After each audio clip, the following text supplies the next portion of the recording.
Hi guys, it's Carrie from Rockin Farm. Today I am out and about trying to get all of my stuff around the house done for spring. And for spring means hummingbirds. So today I am making some hummingbird nectar and I am bringing out my hummingbird feeders for the back porch.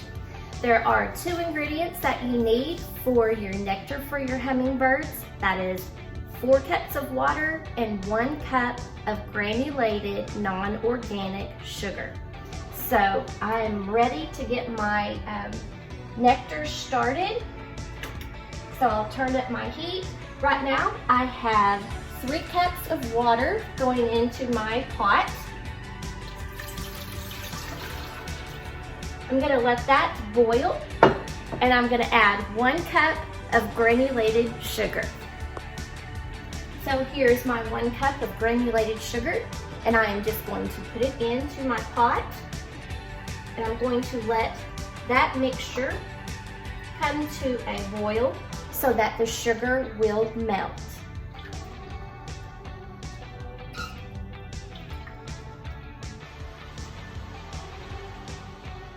Okay, the water is boiling, the sugar has dissolved. So what I'm gonna do now, I'm going to turn off my heat.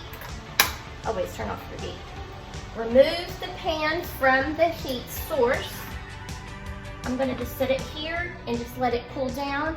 And I'm going to add my last cup of water that is cool so that it will help take the time of cooling out of that. If I did all 4 of my cups of water, it would take forever for this to cool down. But I'm just gonna mix that around and I'm gonna go do some more activities around the house while this cools down because I don't want to put hot liquid in my glass hummingbird feeders because it will crack my hummingbird feeders and then it has a plastic seal on it and I don't want the plastic seal to become warped either. So we're gonna let this cool down for probably a good 30 or 45 minutes and then we'll come back and put it in the hummingbird feeders. One thing that you do not need to add is red food coloring. Most of the hummingbird feeders today are already colored red, so that is going to attract those hummingbirds to your feeder.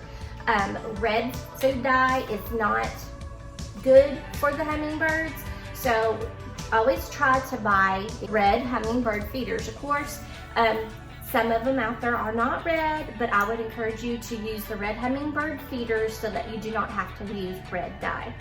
Okay guys, I'm gonna let this cool down and I'm gonna head back outside and put out some flowers, and I've also got to plant 100 gladiola bulbs.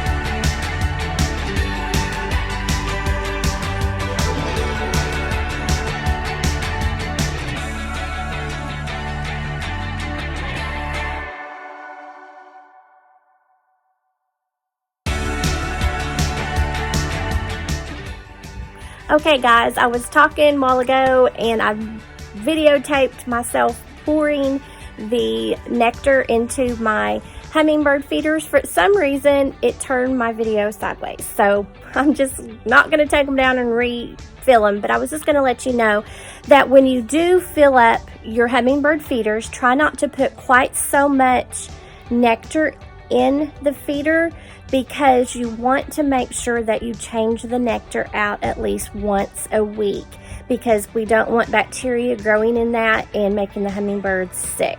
Especially if you live in a climate where we live and it is extremely hot, definitely at least once a week change your nectar, if not daily if you live somewhere where the temperature is 93 degrees per day or above. Then try to change it every day. If not, just try to at least change it once a week just to make sure that we keep our hummingbirds healthy. And thank you so much for joining me today.